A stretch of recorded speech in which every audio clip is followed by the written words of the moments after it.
Hey everyone, it's Walker and That's right. Tim at Full Spectrum. I've escaped the bubble that I've been in for a year. Today, yeah. it's been a year since Tim's on board, and speaking about being on board, We have a new Curious Camper right there. here. Right there. Our little space cadet. This is our space cadet, Alan. He will be joining us on every adventure that we go through across the universe of Laserdom. Yeah, laserdom. Yeah, you want to say hi, Alan? Hello. Hello, Alan. Hello. Alan. I just want to say hi to everybody and thank you for watching. Thank you for watching Tim's mom. Tim's mom will be watching. Hey, there's some other other people. And also, assuming Tim's dad. Yep. Yeah.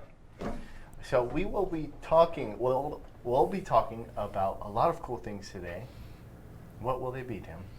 Well, first I figured, since what better way to introduce someone to the team than show a project that they worked on. Alan here made a really cool, one of our free projects, as a matter of fact, that are available on our website. What did you make, Alan? I made a little robot, light switch. Nice. Well, let's... Can we see how you did that? Oh, After wow. My mom calls So me? unprofessional. Yeah, let's roll the clip. Yeah.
Smile too. Love the smile and the wink at the end. Yeah, he's the cutest. If you don't know, that's one of our free projects. It's a little light switch friend. Mhm. Yeah, you could say that. Alan did a great job on that video. I just want to congratulate you for being so awesome. Thank you. On board for what, a couple weeks now? Yeah. Killing it. So, like always, we have the Q&A at the end. So if you guys have any questions. Just to let everyone know, I'm not sniffing Alan. I'm looking at the I'm looking at our chat. Not today. Not today. Yeah, not at the moment. Yeah. I'm not presently sniffing Alan. I'm just And looking at chat down what here. else were we Maybe going to talk about? Tim? Put it over here so I can look. Okay. We're talking our first, okay. So we have a new brainchild, new segment for the show called Scrapplications. Yeah, Scrapplications is a new segment basically about different applications of scrap material, which we have a plethora of. Yeah, we have a lot of scrap, and a lot of people ask, what do you do with your scraps? What don't we do with our scraps is a more apt question, I would say so. So everything that we make with our scraps, we're going to make a Scrapplications for. This was a brainchild of Tim and I. Mm-hmm. I said, hey man, this would be a cool idea. What about like scrap apps? And he said in 0.001 seconds, Scrapplications. So It was meant to be. it was meant to be. So I will officially be happy to say this is the first Scrapplications video. Yep. And it's more just kind of like an intro to Scrapplications. Let's check it out.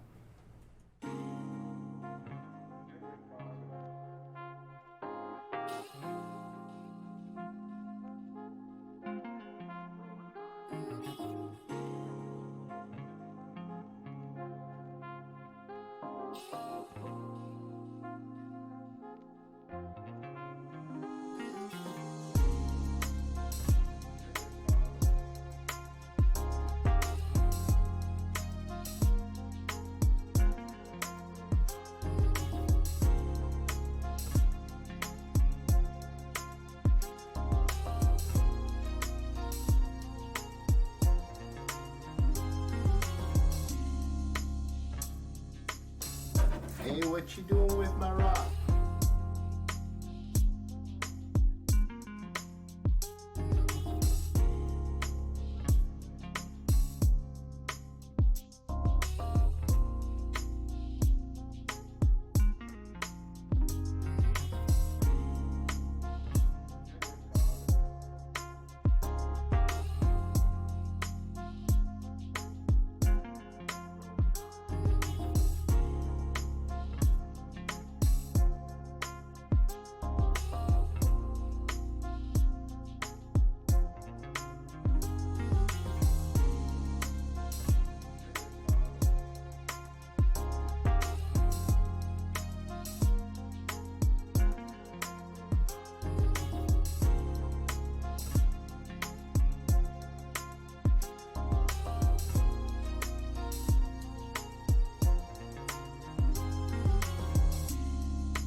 Wow.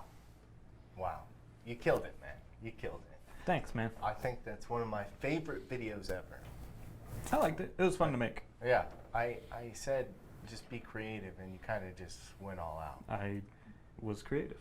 And you ruined my rock. Well, yeah, that's why I put an R on it. The R stands for ruined. Or rock. Ruined rock. Ruined rock? Okay, that makes sense. I think so. I like that you incorporated a rock. You rock. 77, you rock. moving on. So yesterday we had the pleasure of checking out Count's Customs. Yeah. Actually, we've been talking to Count's Customs. They reached out to what they said was the best laser company on the planet. And they wanted a laser from us, and we said, yeah, sure, let's be friends. And we're friends now with everybody at Count's Customs, and we made them a sign. We did. We did. And there's more to the story, but next time. Yeah, we got a bunch of footage yesterday, but so when we brought them their laser, we also kind of brought them a sign that we made with said laser. So let's see how we made that sign. I'm guessing.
So if you guys haven't seen Count's Customs or checked them out at all or heard about them, they're on the History Channel, and they have very cool show about customizing cars. Yeah, it's called Counting Cars. Yeah, that's right. Yeah, and they have very awesome characters. Yeah, which we met most of yesterday. Yeah, they're very interesting guys.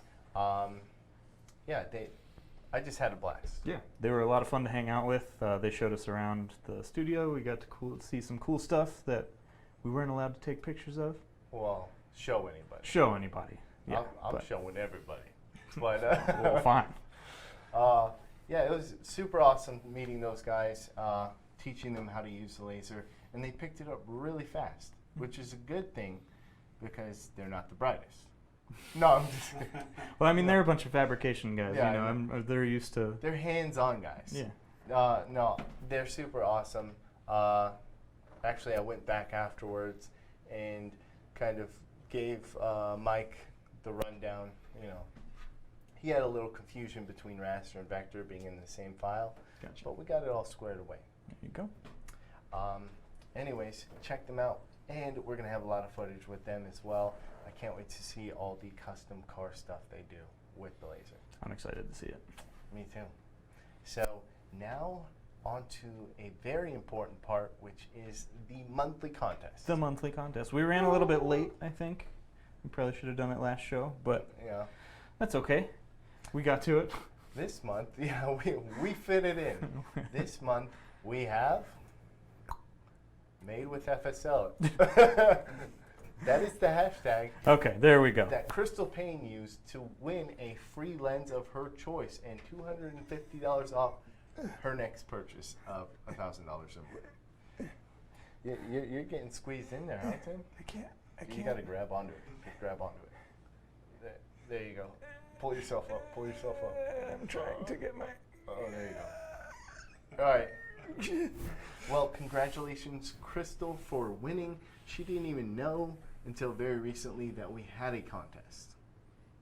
So that's pretty amazing that she won today. Yeah. Again, That's hashtag made with FSL if you want to join the contest to win a free lens of your choice or a replacement lens, whatever makes sense to you. Mhm. If you want to do some fine detail engraving, 1.5. If you want to do some thick foam cuts, then it's the 5-inch lens or your default lens as well. Yep. So with the contest, like we said, we just make a post on Facebook, Instagram, Twitter, with that hashtag, and we will find it. Make sure that you don't post it in anyone's comments, otherwise we typically won't be able to see it. We won't see it. Yeah, it's got to be its own kind of living post. Also, it's can only win once, right? You can only win. Yeah, good. You can only win one a year. One a year. Okay. Yeah. There's some caveats. You know? Okay. All right. But yeah, I mean, one time a year. One time a year. Sounds good. I mean, I hope you're not blowing through lenses like that. You know what I'm saying? Yeah. If you need a lens every year, Your air assist. stop cutting vinyl. Yeah. You have more problems than that. You know what I'm saying? Know what I'm saying? Know what I mean, dog? Know what I'm saying? I know what you're saying. All right. Thanks, Alan. You're the best. Well, with that out of the way, I think Q&A will be next. Q&A. Boom. So if anybody has any questions, comments, or concerns, you can let us know. Based on who's watching. So Crystal's actually watching. Crystal, congratulations. You had a quick question. I think Fred Jones answered it for you. Which laser is that with such a big area? That's our 48 by 36. So yeah, Fred answered that for you. That's the one we have out in our shop that we use pretty much on a daily basis. It's the same one I have in my garage, you know? Well, there you go. Yeah, it's the biggest one you can get in the Pro Series. And it is my favorite. I like the size because you can fit all the 48 all the way across. Most pieces that I cut are cut to 48 by 24. Why are you smiling, Alan? How's your hand getting in the spacesuit? I put it inside. Oh, okay. He pulled it out of the, It's my third hand. Okay. Oh, all right. All right. Crystal Payne also said, well, I want others to be able to win sometimes, so hashtag humble brag. Humble brag. Hashtag. We got you. We feel you. I was thinking about joining myself, you know, just under the radar. Be like, who made that? Wow. That looks terrible. Oh, that's got Walker's face on it. I wonder who made that. I think those are Any all. more questions that aren't from Tim's mom? Brian Kroll asks, is this a question? Let me make sure. Hang on. Okay. Just got my Muse 3D yesterday, unpacked and set up. Walker said I won the hashtag made with FSL, by the way. When I run the bed, capture, and then overlay my engraving onto my piece, then run my perimeter, it is at least a good 10 to 15 millimeters off in both the X and Y. Does this need a camera calibration to correct, or is there something else I'm missing? Yes, Brian, it sounds like you got jostled during shipping. It happens. You will need to realign, recalibrate the camera. It's fairly typical. Most of the time with the 3D camera, it's within a millimeter. So definitely check that out. You will have to calibrate your camera. And congratulations for getting your new machine. I commented on his post because he said, is it too early? It was just a picture of the box of the machine. Is it too early to hashtag made with FSL?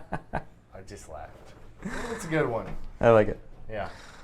Alrighty. Chris Rogers says, how can you make sure that a glass cylinder rolls correctly with the friction rotary tool? That is a great question. So most of the time, if it's got a slight bevel, I can see it being difficult. But if it's complete cylinder, there are rubber pieces on the friction rotary. But I know sometimes if it's got some taper to it, it could be off. What I do mostly is you can use a rubber band and put it on there. And then the rubber band contacts, obviously the rubber, and it's holding on to the glass object. Right.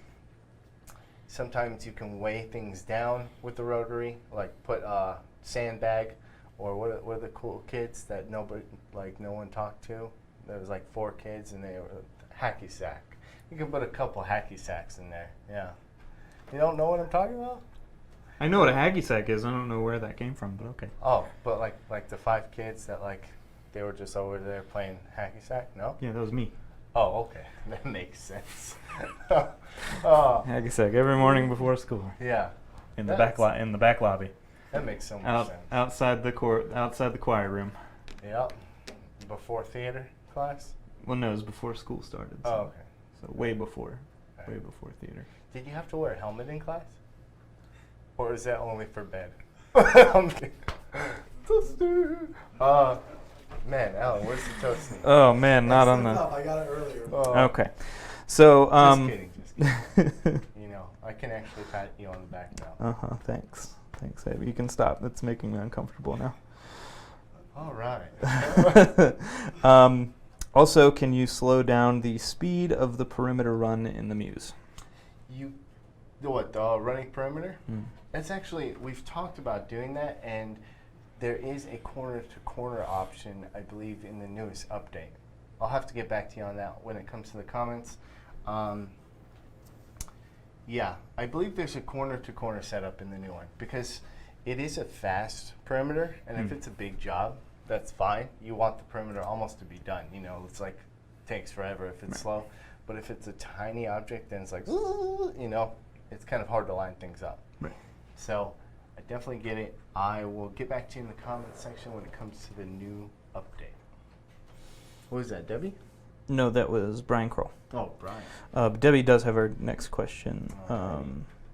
After the new RE3 update, the water detector at the bottom of RE3 turns red when running the Muse. However, the water icon on the Muse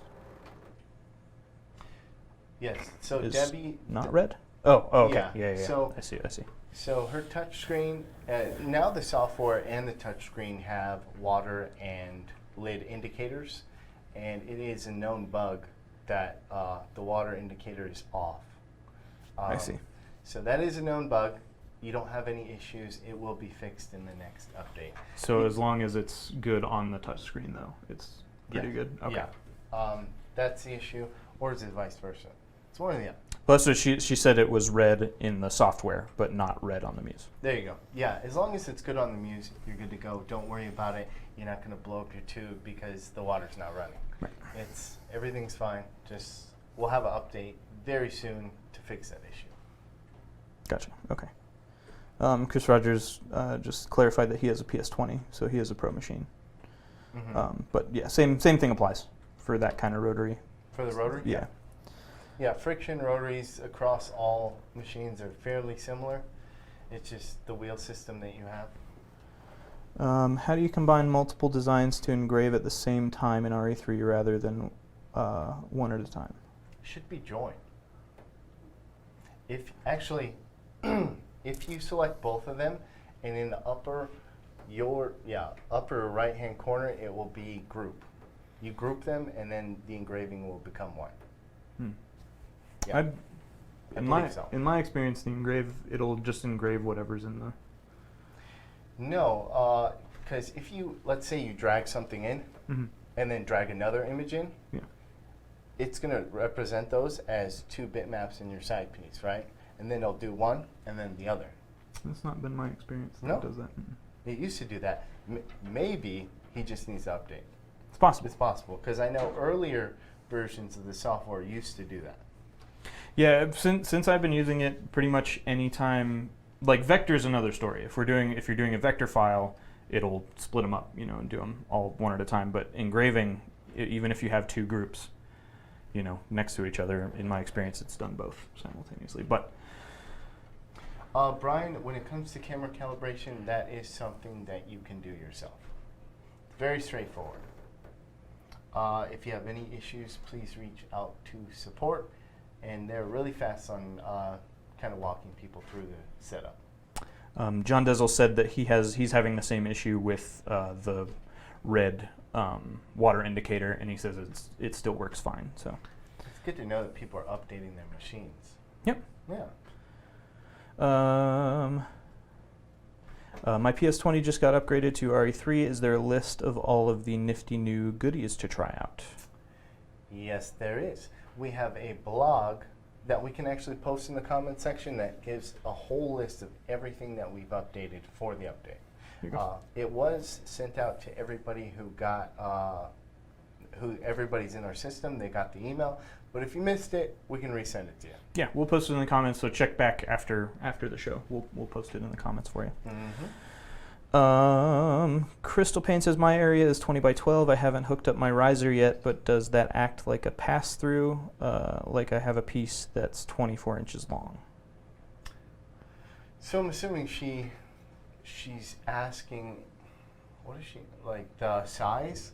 You can easily use the riser with the pass-through, and you'll just have to cut your design in half and run it 2 separate times. Right. We've been meaning to do this video, and we really need to knock it out because a lot of people ask, how do I create a giant raster or a giant cut with the pass-through? Right. And we need to do that. We do, and we haven't forgotten. It's on the list. It's just between, I think, Muse Galvo, Accounts Customs came up, and we've just been trying to play catch up. So we've been very busy, actually. Yeah.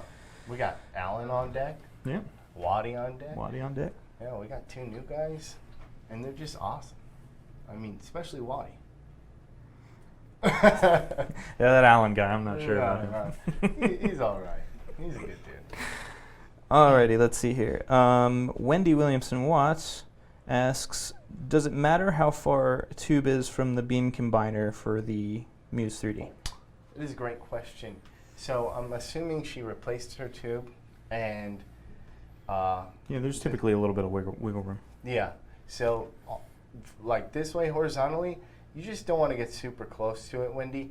It's just make sure that the water flows and the tube, like the bubbles are coming out. So I would say this rotation is more important than the actual set distance from the beam combiner. Yeah. I mean, as long as you're not touching that beam combiner, you're fine. That thing's going to go straight because that back bracket is as solid as it gets when it comes to tube mounts. So that axis is fine. I would just worry more about the twist action, and that's actually in our how to change the tube video that we already have. So very cool. If you haven't checked that out. Yep, that'll be on YouTube for you. Alrighty, let's see here. So Bradley White also says he's tried that. He's tried to group and still just does one at a time, trying to do multiple of the same item. I think the only other thing that I could think of would be to. Is it join? I think join's only vector though. I'll have to check it out. Yeah, we'll run some tests for you and get back to you. Because I know you can do it. Yeah. Yeah, it might be a setting, honestly, just because that's typically what happens when I use it by default. So we'll figure that out and we will get back to you. Let's see here. He says he just got his Muse on Friday. I think we talked about that.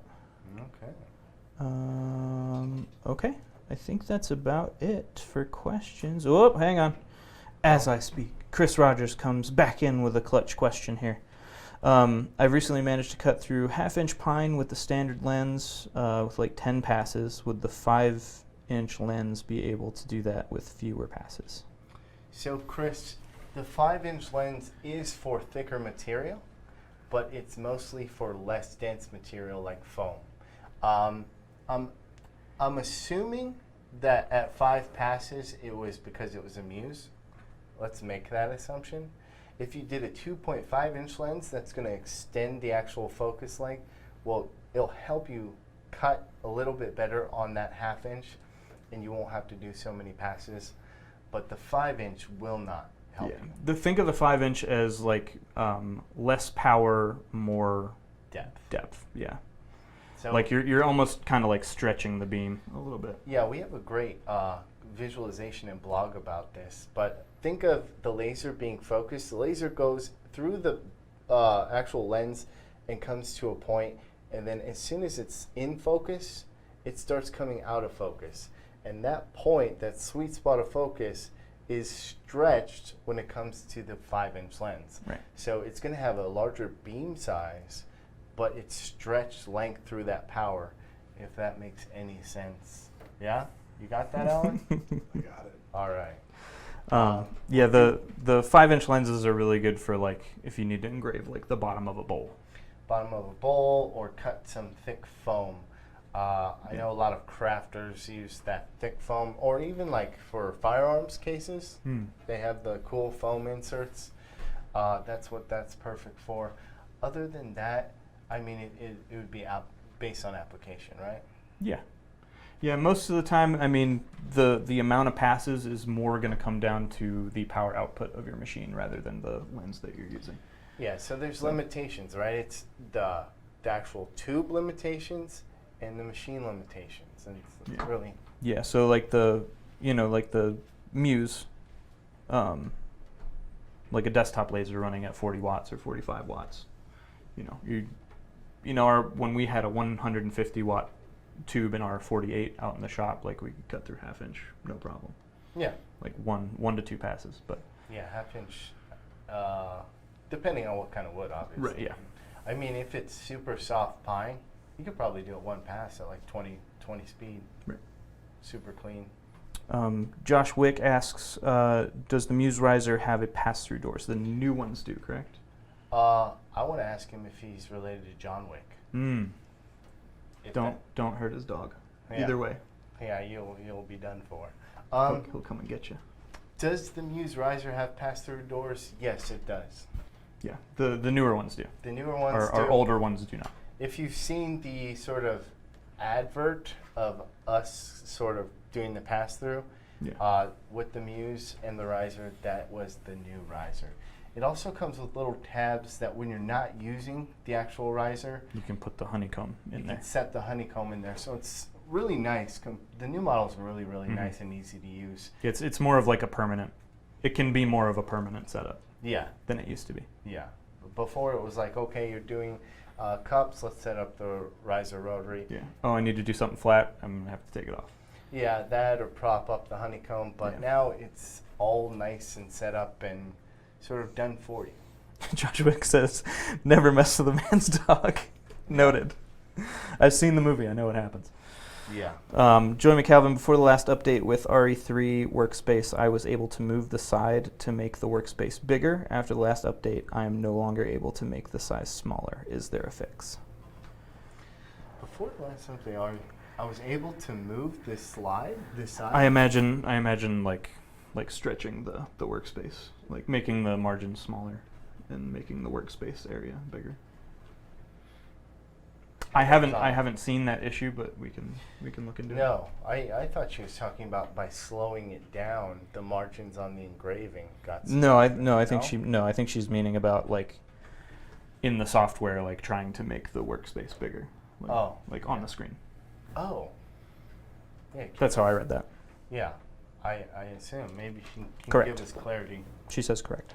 So, can't you just hit fit all and then the whole workspace fits? That's not what she's not talking about Zoom. She's literally talking about like making it bigger, like making the layer and the project pane smaller. I see. And then all the settings on the right side smaller. Yeah, Tim will get back to you on that. Joy. Yeah, I'll look into it. I'll see if it's Do you have any legit idea, with Alan? No idea. Okay. No, sorry. Thanks, Alan. John Dezel asks, can you order the tabs for the old riser? John, for you, we can't. No. Wow. The new riser. You know what? Just for you, buddy? Absolutely not. Yeah, the new riser is completely different, John. But we can see what we can do for you. He's been watching this since like way before me. Yeah, we started, and it was just me in a cold, dark room, and I was scared with a web camera. It's like my interview. Yeah, your interview. I can't believe it. You've been here a year now. I've been here a year. I wish I set up something special for you. You could have had confetti across the screen. But I didn't. But yeah, that's par for the course. No, Alan didn't. Darn. Par for the course. He didn't do anything at all. I just want to thank Alan for having his first live show. He's been extremely talkative and interactive, and I really appreciate that. No problem. I hope you guys got something out of today's live cast, and Tim's presence here makes me happy. Yeah? Sure. So, family, friends, and others. Wow, calling people out. Rude. Till next time. Keep making.